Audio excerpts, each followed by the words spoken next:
Our podcast is brought to you by We Pushback. In the last few years, a certain genre on social media has been plagued with informants who misrepresent the truth to benefit themselves. They've gone unchecked for far too long. This smoke and mirrors routine is what has plagued the criminal justice system, resulting in many wrongful convictions. We Pushback is about bringing attention to these informants who have little regard for the truth and offering a voice to all those impacted by their lies. This website will work as a united hub, bringing all related information to one portal. We Push Back. Welcome back to A View from Mulberry Street. I'm Matthew J. Murray, and I'm your host.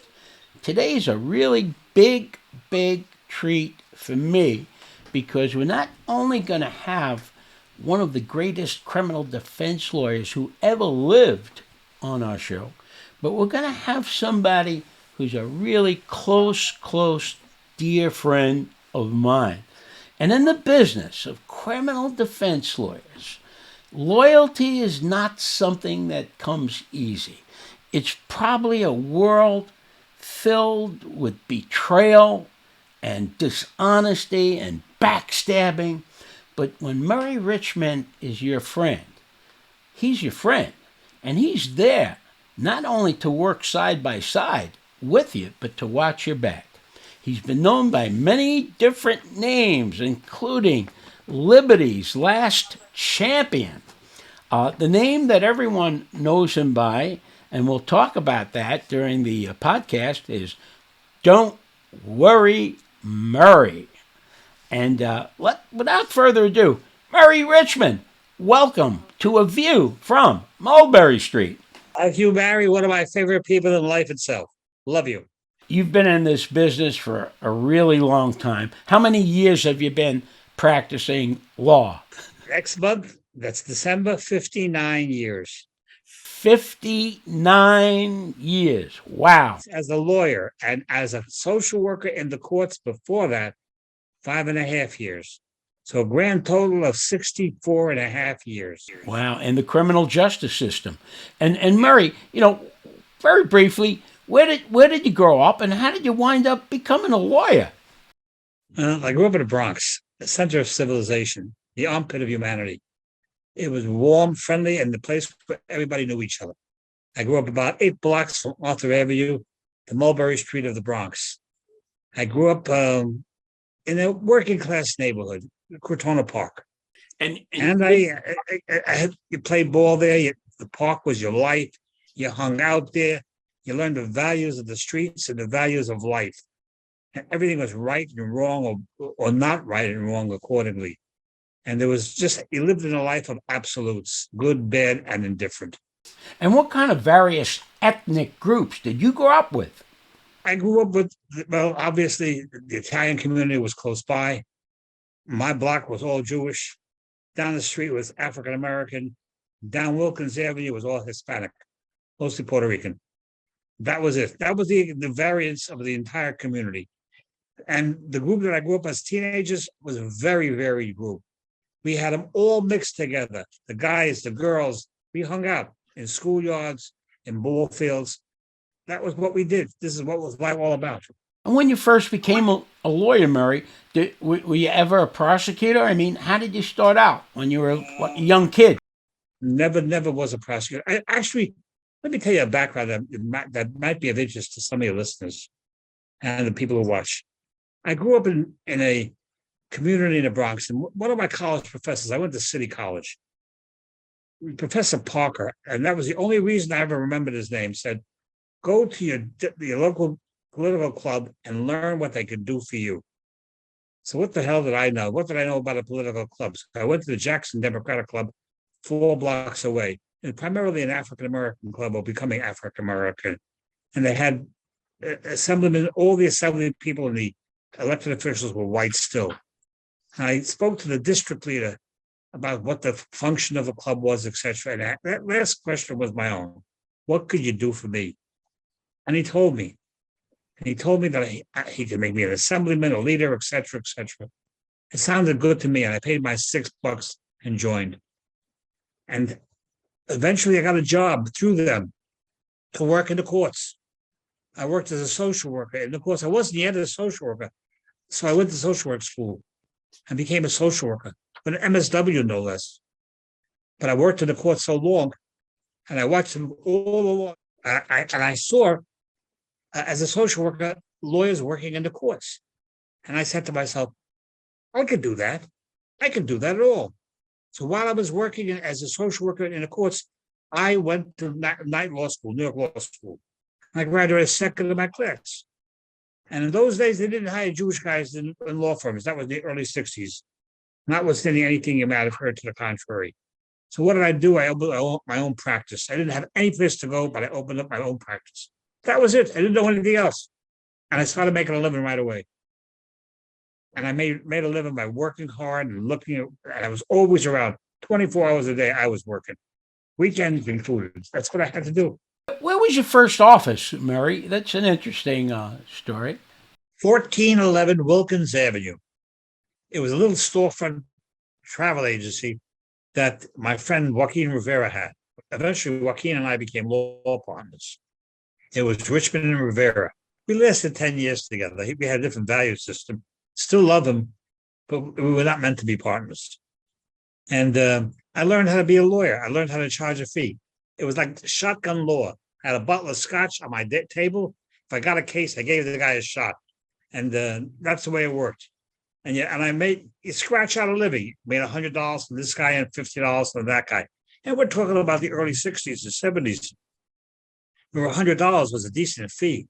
I remember I got a lot of work from the numbers guys, that the ones were all around. You know, I don't have to tell you who they were run by, but I had a lot of numbers work. And every Monday the envelope came, and God damn, I got paid.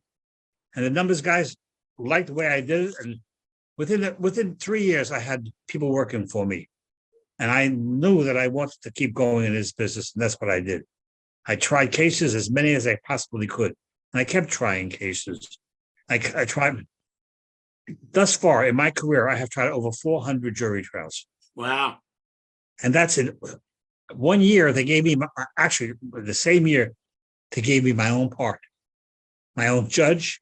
All my cases were directed there. And that's what I did. I did 22 trials that year in 1 year, Matt. Wow. And that's how you built up a practice. And at night you went bouncing. Bouncing. Interesting. You know, people say to me, hey, Matt, do you ever drink with your clients? And I said, drink with my clients? When I was a young lawyer, that's all I used to do. And I didn't do it because I like to drink. And I do like to drink, as you know.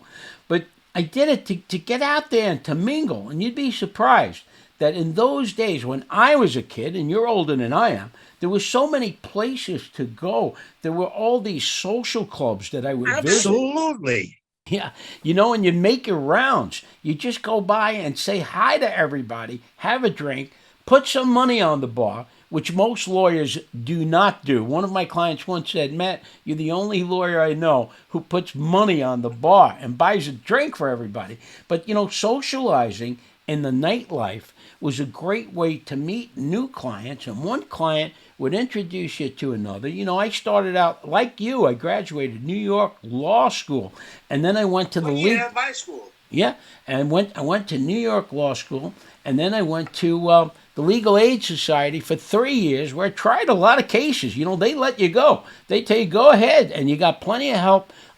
People advising you, watching over you, watching your back. And then I went into private practice after 3 years of the Legal Aid Society. And then, I started running quick. I mean, I didn't have to look for cases. The cases were there. I grew up on the Lower East Side, Little Italy and the 4th Ward of Manhattan. There were plenty of cases for me. And, grew up, and I got into bigger and bigger cases as time went by. And I know, Murray, you handle every kind of criminal case under the sun, from white-collar crime to rappers to organized crime to street crime. White-collar crime is nothing more than white people's crime. That's all it is. Yeah. And I love the people who differentiate. Somehow it's justifiable to defend a white-collar criminal, but a person who is a armed robber or a killer that they are not supposed to be defended. That's nonsense. I do what I have to do. I've tried all kinds of cases. I've tried more murder cases than virtually anybody in America today. Most I've won, some I've lost, and anybody who says he's never lost a case has never tried a case. Murray, the only kind of lawyer that can boast about never losing a case is a prosecutor in military justice court. Because, we defense lawyers, especially us, that we deal with the big cases in federal court, the feds win 98% of all the cases. So, anybody who wants to BS and tell people, I've won every case, it's all a lie. And so many lawyers are full of BS. You started talking about bouncing. I remember I bounced in the Bronx, and there were restaurants and bars and places. My office is on Williamsbridge Road. On this street alone, there were 12 different places that if I walked out of my office, I could have gone to. And I would bounce from one place to another, and come away every Friday night with 8, 10, or 12 different cases. I have my special sheets. I came out. In fact, let me just show it to you. Special cards with my name thereon. I keep them in my pocket. When they come out, I start writing on them. People know they're on the tab. And that's when I start getting my fees. So I made these cards up special for that particular reason. And it worked for me, and it worked very well for me. And over the years, as soon as I took this out, I got money in my pocket. There was never a time when I went bouncing that I didn't come back with pocketfuls of change. And I don't mean coins. Murray, you, like me, have handled a lot of street crime. Even though we may be known as mob lawyers, I have handled numerically speaking, the great majority of my cases have been court-appointed cases, street crime cases, but I guess I'm famous for being a mob lawyer, as are you. I'm not offended by that term. Are you? A lot of people say, I read about you, or I saw the video on you. You're a mob lawyer. I says, yes, I am. And I make no bones about it.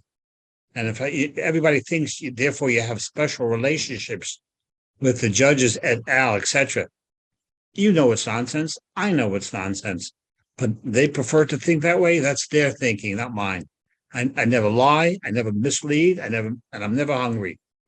I always say to clients all the time, even in English or Spanish, no tengo hambre. I'm not a hungry lawyer. I do the right thing, and this is what you're going to pay. You don't want to pay the fee, go to someone else.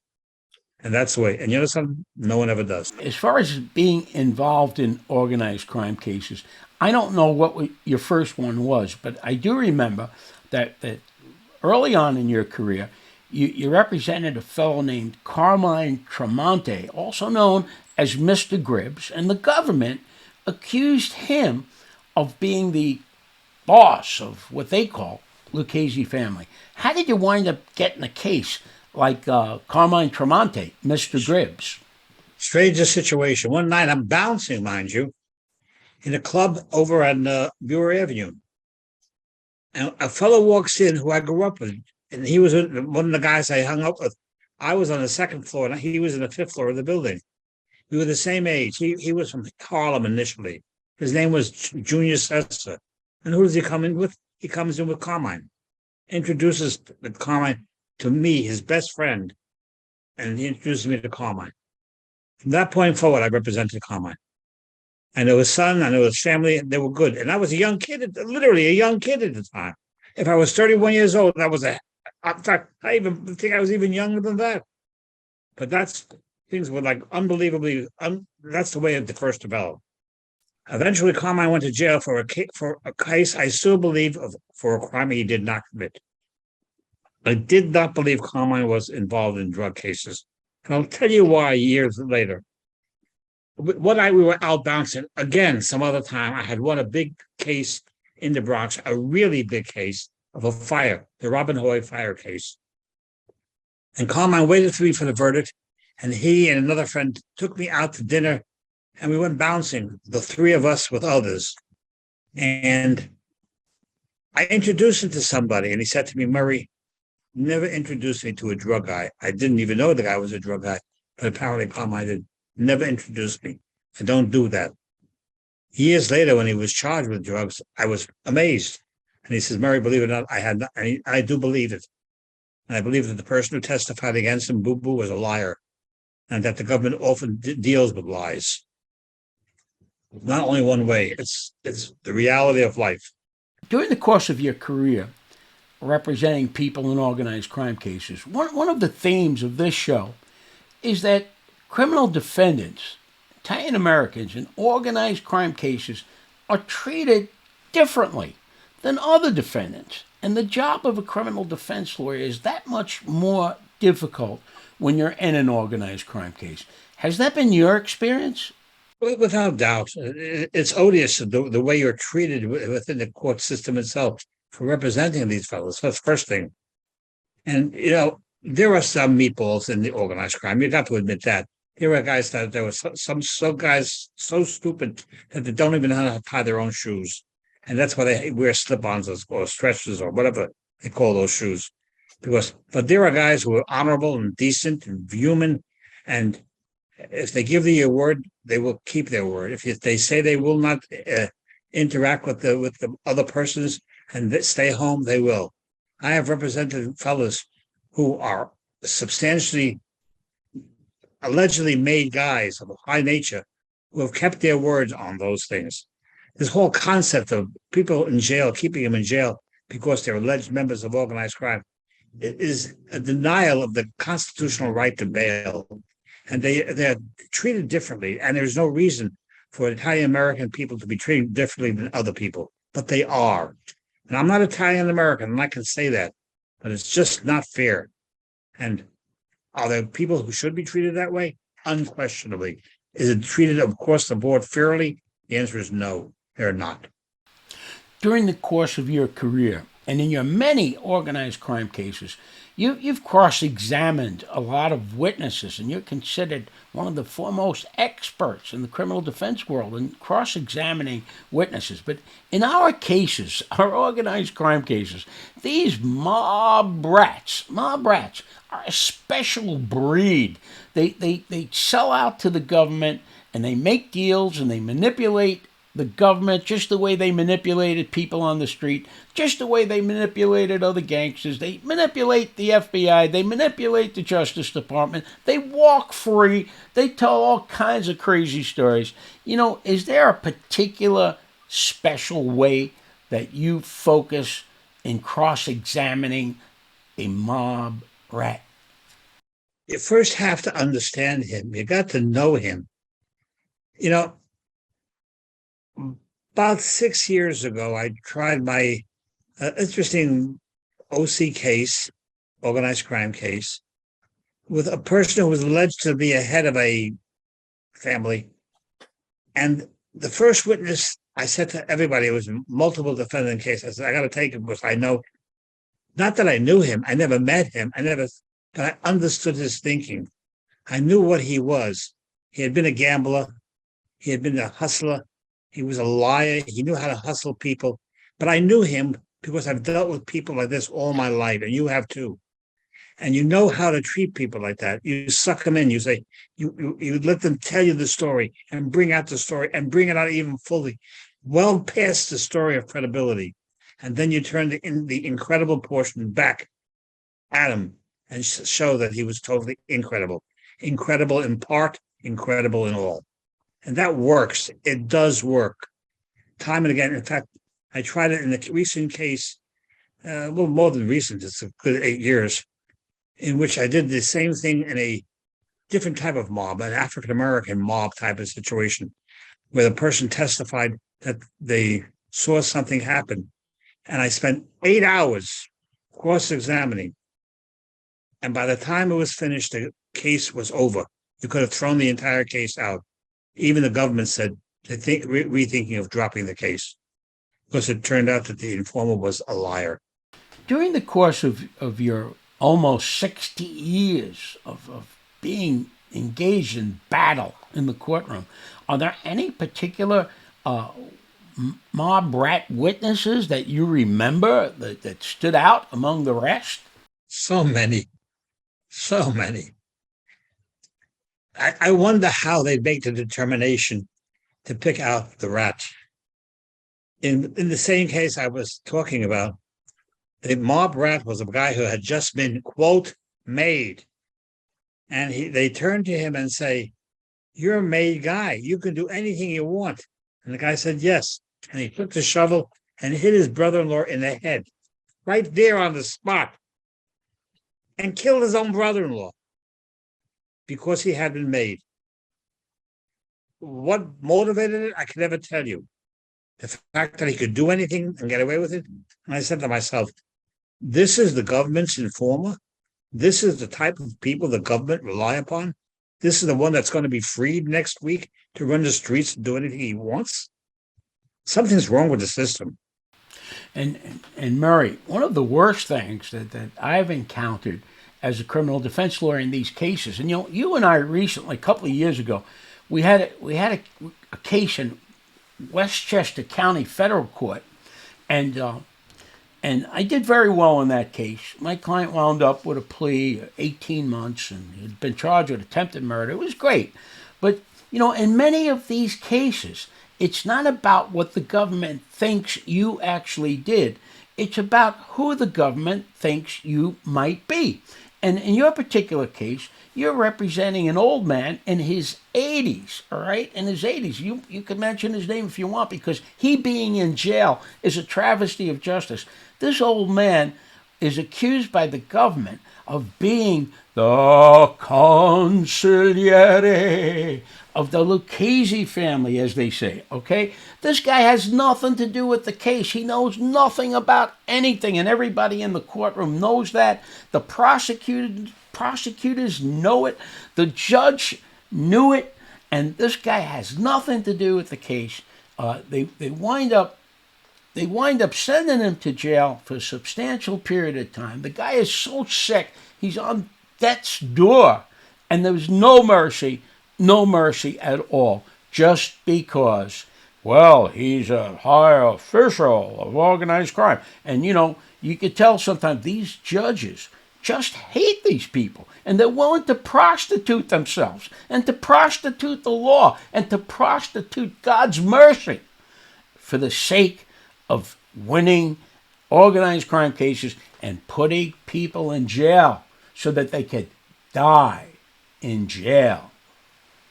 Another one on the same case, equally as innocent, got life in prison for the same charges. And you know as well as I do who that was. And he's doing life in prison for something he had nothing to do with, because they presume he must have had knowledge because he is allegedly the acting street boss. You and I have been around the streets, and we understand a lot about the streets, and the government has created so much folklore that has become written in stone, as if Moses brought this stuff down from Mount Sinai. You know what they say? And they say, oh, if you're the underboss of the family, you have to know about everything that happens, every murder, which is all baloney. People get killed left and right. Now, that goes back to the Pinkerton rule. And you remember the Pinkerton rule presumes that if you're an officer of a corporation, you're responsible for all the acts of that corporation. They are treating organized crime as if it's a legitimate corporation, and as such, those persons that they deem to be the officials of that corporation are thus punishable for everything they do. Now, look, I understand people's view about organized crime. The big problem with organized crime and the danger there is that the government perceives them to be an alternate government, a government that is running the show that the major government in chief wishes to run, whether it's the collection of taxes, whether it's the administration of justice, whether it is anything. It's an attempt to create an alternate set of circumstances. I'm not going to get on a high horse and say that the government is always wrong, because it would be disingenuous to do just that. We have a tendency, both of us, to make the government look all bad. They're not all bad in some ways. In some ways, some of our clients do some stupid damn things. And you wonder how they even pass the smell test and what they're doing. They do silly things because they're not thinking. You know as well as I do that's the truth. And yet, I don't want to get on a high horse and because no one's going to believe what we're saying. The truth is, some of our clients deserve to be punished. And they do, and they should be punished. The trouble is, they equate the lawyer with the client. And that's where the danger comes in. We, as criminal defense lawyers, defend who? Criminals. A person charged with crimes. And suddenly a man charged with a crime doesn't necessarily mean that he has no social values. When a man charged with crime, you're seeing him at his lowest moment. So that's not really fear. I have represented what they call wise guys who have a better home life and decent living than most human beings around. I'm constantly amazed at the embarrassment caused by ordinary clients. It's the wise guys who are decent, and they keep them in jail for no reason at all. In organized crime cases, lawyers like me and you, I remember a prosecutor once told another lawyer that it's lawyers like me and you and Vinnie Romano who messed up the criminal justice system. And this prosecutor was mad because we defend our clients heart and soul. And I just want to ask you, it's our job to stand in front of and protect the people that the government wants desperately. Have you ever felt that because you're standing there, that the government is willing to go after you, to knock you down personally? I did. The government went after me. And we went to trial. And we were acquitted after trial. Otherwise, I couldn't have remained an attorney. And it was a nonsensical case that existed. But that was not the first time that they had gone after me and lost. Several years before that, they allegedly followed me for weeks and trying to get me involved in a narcotics case, which of course, it didn't pan out. And that case was never dismissed, never even brought. But I went through so many times when I had what is that? They used to call it the cursio hearings, where they would tell my clients, your lawyer's under investigation. Do you want him as your lawyer? How they try to make me lose my clients as a result of that. Yeah. And it's all designed to intimidate the lawyers, because the only kind of lawyer they like are lawyers that bring snitches up to their office. Well, I'm making a policy. See, look, if a person wishes to cooperate, that's their right and business. They can do it. I don't care. It's not my right. I do not have to do it. If my client wants to do it, he can do it with another lawyer, and he doesn't have to do it with me. It's just not my policy, and I refuse to get involved in that. It's dirty business, and it's ugly business. And I don't want to blame and shift blame from myself to somebody else. I remember the Westchester Premier Theater case, in which I had the only acquittal, by the way. I took that shot because I had Mikey Coco, and he was the only one acquitted on that case. We had Warner Communications on one side, allegedly the mob on the other side, and the government brought the case. And we had the managers of Liza Minnelli involved in the case, and big time fancy lawyers. And I tried the case, and it was amazing that the government actually said that those defending the criminal defense lawyers were criminals themselves. And it was absurd. It was just absurd. And they were never prosecuted, the lawyers. And one of the lawyers went on to become the head of Exxon Oil Company. And yet they called him a criminal defense lawyer, somehow a criminal himself. Murray, during the course of your career, in my career, 46 years, I have never had anybody, not one, walk into my office and say, Matt, listen, I'm guilty. Try to get me off. Try to get me the best deal. I know that you said once that you never ask a client if he's guilty. So how do you represent someone if you never ask that question? The issue is you don't ask him whether the facts are correct. You never ask him whether or not he's committed a crime. It's improper. And if you do, and you put a defense in, you're suborning perjury. You cannot suborn perjury. Get that through your head. I started to talk about the Westchester previous theater case for another reason about informers. In that case, Norman Ostrow, who I will say was probably one of the best lawyers I've ever seen work, brilliant lawyer, brilliant questioner, had this guy, Jimmy Fradiano, on the stand. Jimmy Fradiano was the government's biggest informer at the time. He was ratting out the mob. He had killed 19 people, which he had admitted to. Sounds familiar to Sammy the Bull Gravano later on. But he killed 19 people. And Ostrow got up there and said, Mr. Fradiano, do you know where I live? No. Do you know who I am? No. No further questions. to underscore the type of people we were dealing with. And that was the government's witness. This is the man that the government was putting in front of a jury and saying, believe this man. He's really a good man. He only killed 19 people. And the rest of these people didn't kill anybody, but we want to get him. And that was really the arguments to be used. Murray, often I'm asked by people who don't understand what a lawyer's job really is. I'm often asked, will you represent a guilty person? Well, how would you answer that? First of all, it's not my determination to make them whether they're guilty or not. That's for the jury to determine, and that's all.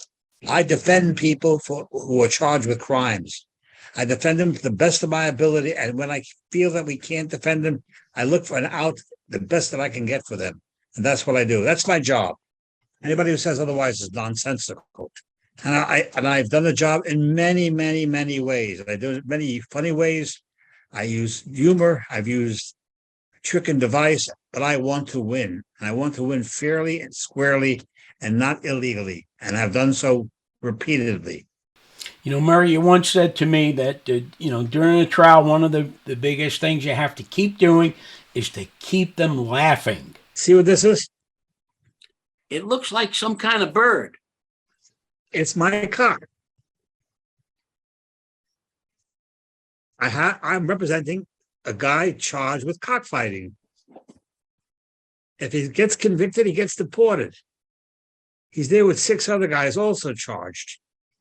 I walked into the courtroom in my trial bag, pulled this guy out, sat him down.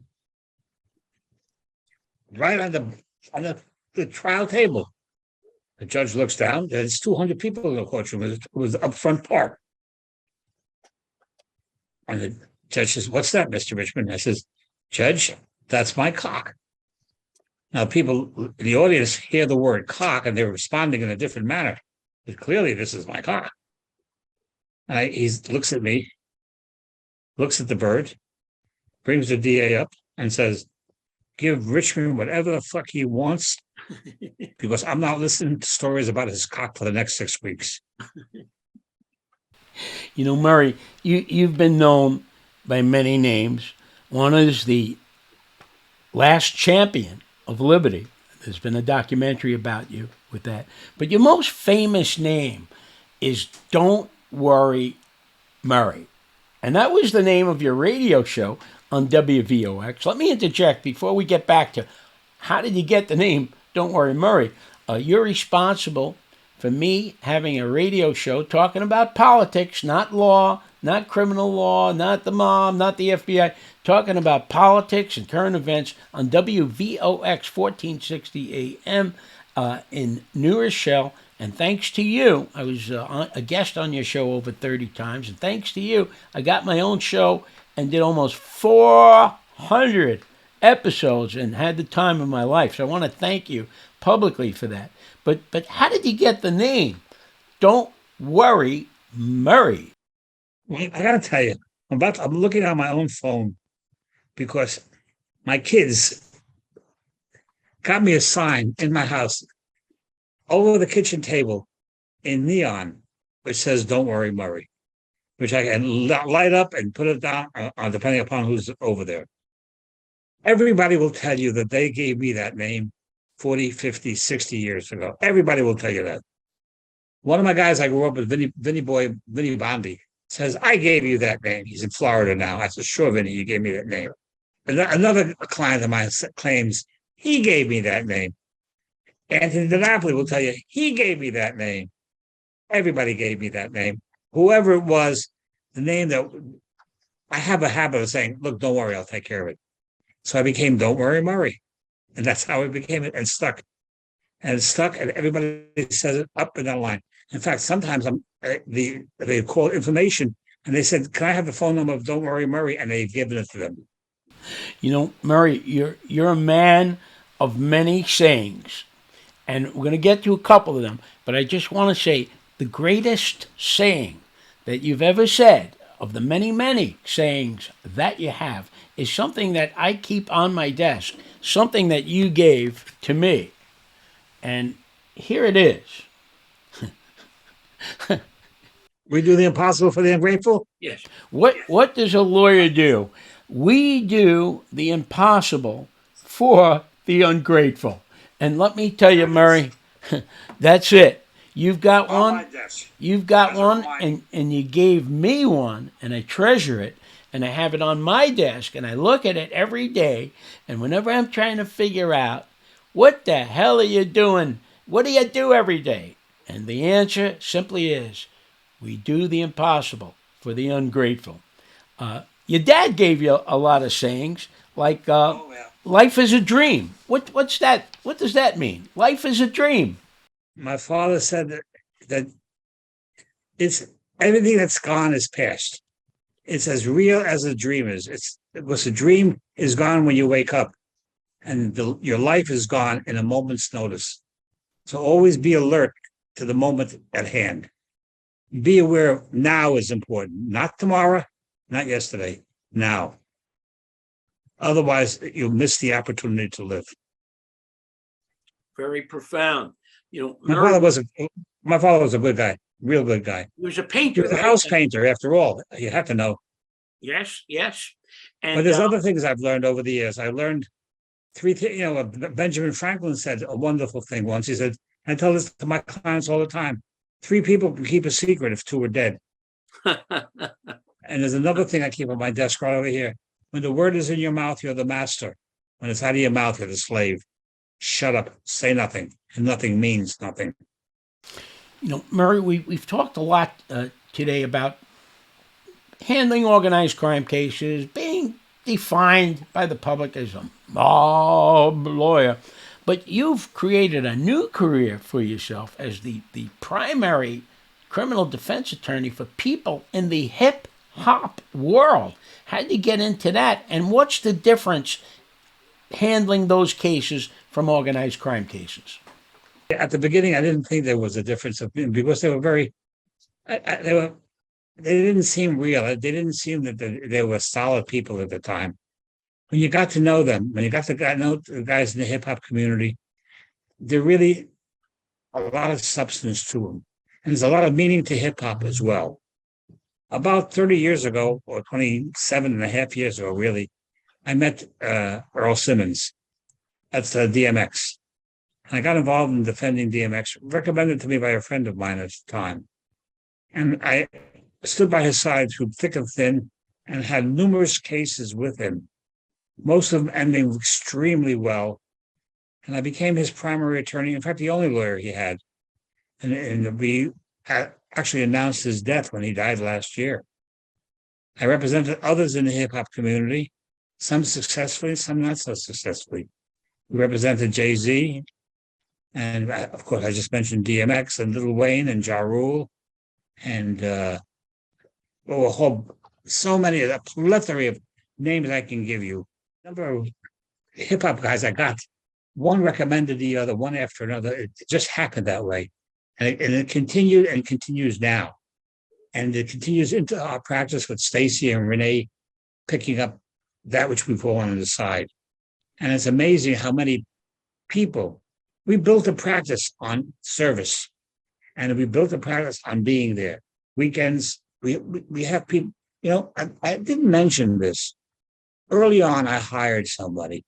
I worked very hard, but I hired somebody immediately. Within 3 months of my practice, I had an employee working for me. 3 months. And right now, at this point, I have numerous people working for me. I keep people working all the time. You can't do it all yourself, Matt. If you do it all yourself, you're bound to fail. You're bound to fail. You can't give service. You can't give attention. And by the way, don't feel that merely because you're doing the right thing, you want to be treated in the right manner.